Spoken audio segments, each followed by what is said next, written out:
Hi, it's almost Easter, and so it's time for Charlie Brown. It's the Easter Beagle, Charlie Brown, by Charles M. Schulz. Woo, look at him dancing around.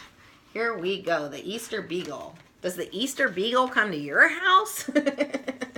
Let's see what happens with the Easter Beagle. The winter snow has melted, the birds are tweet, tweet, tweeting in the trees, and all the flowers are in bloom. It's Easter time, and the whole neighborhood is getting ready. Marcy is on her way to Peppermint Patty's house to decorate Easter eggs. Marcy has never decorated Easter eggs before. I got the eggs, sir, just like you asked, Marcy says when Peppermint Patty opens the door. Great, come on in, Peppermint Patty says. But quit calling me sir. In the kitchen, Peppermint Patty hops up on a stool and starts mixing the dyes. You get the eggs ready, she tells Marcy. Marcy isn't sure what to do. So she heads over to the stove, cracks each egg, and puts them on the skillet, one by one. Uh-oh. Sir, Marcy says after a while, how do we color the eggs after we fry them? Peppermint Patty stares at the broken shells in disbelief. Oh, she cries. Across the neighborhood, Lucy leans on Schroeder's piano while he plays an airy spring song. We've got another one of those great holidays coming up, Lucy hints while he plays, where boys have the opportunity to give presents to pretty girls. Schroeder stops playing and rolls his eyes. It's not a time for getting, he scoffs. It's a time of renewal. The start of spring. Wrong, Lucy says with a grin. It's the gift-getting season. At Charlie Brown's house, his little sister Sally is looking at her worn-out old shoes. It's almost Easter and I have nothing to wear, Sally cries. Linus and Lucy come by on their way to the store. We need Easter baskets, eggs, candy, the works. Want to join us? Lucy offers. I told you it's a waste of time, Linus says. The Easter Beagle does it all. Linus, you drive me crazy, Lucy shouts at her little brother. Who's the Easter Beagle? Sally asks. On Easter Sunday, the Easter Beagle passes colored eggs to all the good little kids, Linus explains. But Sally isn't so sure she believes him. She remembers waiting with Linus for the great pumpkin on Halloween. She stayed up all night and the great pumpkin never came. Come on, Sally, Charlie Brown says. I thought you wanted to get some new shoes. At the store, Charlie Brown, Sally, Snoopy, Linus, and Lucy run into Peppermint Patty and Marcy. We're here to get some eggs to color for Easter, Peppermint Patty says. Marcy here fried up the last batch. It's a waste of time to buy and color eggs, Linus says again. The Easter Beagle will do it all. Peppermint Patty looks from Linus to Charlie Brown. Easter Beagle? Boy, Chuck, you sure have some strange friends. Come on, let's go in and buy some eggs. While Snoopy is looking around, he comes across a display of big hollow Easter eggs. He picks one up and looks inside. There's a picture of bunnies dancing. Snoopy imagines that he's celebrating Easter with the bunnies too. Snoopy loves doing his happy dance with his new bunny friends. After Sally buys her new pair of shoes, Marcy and Peppermint Patty get their eggs, and Lucy stocks up on Easter supplies. The gang decides to head home, but all the way back, Linus still tries to convince everyone to believe in the Easter Beagle. Lucy finally loses her patience. Good grief, she cries. There is no Easter Beagle. When they get home, Peppermint Patty starts making a new set of dies for the Easter eggs. This time, Marcy is sure she'll get it right. But just in case, she puts some eggs in the waffle iron, 2 in the toaster, and the rest in the oven. Ah! Peppermint Patty yells every time she sees Marcy ruin another batch. Arg! Arg! Arg! With all the eggs ruined, Marcy and Peppermint Patty start the long journey back to the store. "You're making a mistake," Linus cries as they walk by.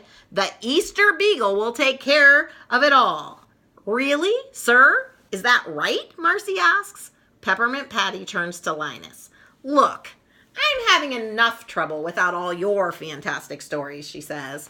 "Come on, Marcy." A few hours later, with fresh eggs in hand, Peppermint Patty goes over the plan once more. These eggs are not to be fried, roasted, toasted, or waffled. These eggs must be boiled. So Marcy fills up a big pot with water and turns on the stove. Then she cracks each egg and adds it to the pot. After a while, Marcy calls over to Peppermint Patty. "The eggs look done, sir." Peppermint Patty hops off her stool. "That's funny," she says, sniffing the air. "It smells like soup." When Peppermint Patty gets over to the stove, she finds out why.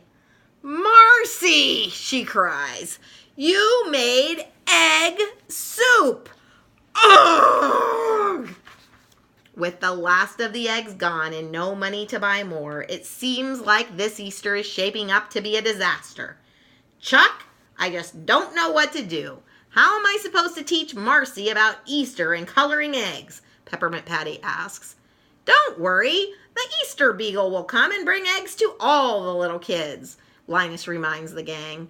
"I hope you're right," Peppermint Patty says, sighing.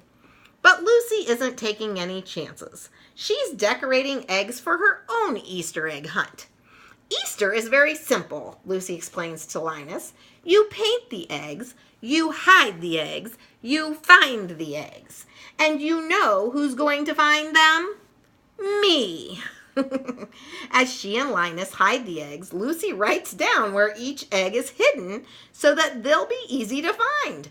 Lucy is going to have the best Easter egg hunt ever, I guess. But when Easter morning dawns, the rest of the gang isn't quite as excited as Lucy. They've been up for hours with no sign of the Easter Beagle. "Marcy, I'm really sorry," Peppermint Patty says, shaking her head. "It's Easter morning and we don't have any colored eggs. I've seen this happen on holidays before. You look forward to being happy, and then something happens that spoils it all." Across the street, Sally turns to Linus, even madder than she was on Halloween.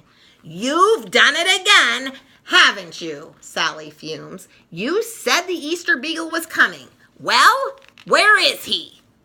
Linus only smiles sheepishly. "Never trust a man with a blanket," Sally says. She sighs. Just when the gang thinks that Easter is ruined for sure, someone wonderful comes into view, dancing joyfully across the meadow. "It's him!" Linus gasps. "The Easter Beagle is coming!" The Easter Beagle dances through the flowers, over to Linus and Sally, Marcy and Peppermint Patty, Schroeder and Woodstock, and Lucy, giving them each a beautifully decorated egg. But when the Easter Beagle finally reaches Charlie Brown, he turns his basket over. It's empty. Poor Charlie Brown. There are no eggs left for him. Charlie Brown is disappointed, but he's used to it. Marcy turns to Peppermint Patty. "What do we do with Easter eggs now that we have them, sir?" "Well, we put a little salt on them and we eat them," Peppermint Patty says. Marcy pulls out the salt shaker from her pocket and salts the egg. Then she takes a big bite of it, shell and all. Crunch! "It tastes terrible, sir." Peppermint Patty can't believe what she's seeing. Marcy will always be her friend, but she's not sure Marcy will ever understand Easter traditions. Sally and Linus bring their eggs over to Lucy. See, Linus was right, Sally says, smiling. There is an Easter Beagle. Some Easter Beagle, Lucy scoffs, examining the egg that she got. It looks awfully familiar. He gave me my own egg. Lucy had spent all day decorating and hiding her own eggs for nothing. The Easter Beagle had just scooped them up and given them away. But Lucy isn't about to let the Easter Beagle get away with it. She storms right over to Snoopy's doghouse, ready for a fight. Come on, Beagle, put up your dukes. But then Lucy gets the best Easter surprise of all. Snoopy climbs down from his doghouse and gives her a big Easter kiss. Lucy feels all her anger melt away. She's suddenly giddy with all the wonder of springtime. Oh, that Easter Beagle, Lucy says with a big smile. Well, I think the Easter Beagle did come, huh? Snoopy went and got all those eggs and delivered them. How cute. Anyhow, I hope you enjoyed that story. It sure was fun. I'll talk to you later, and I hope you have a wonderful Easter. Bye.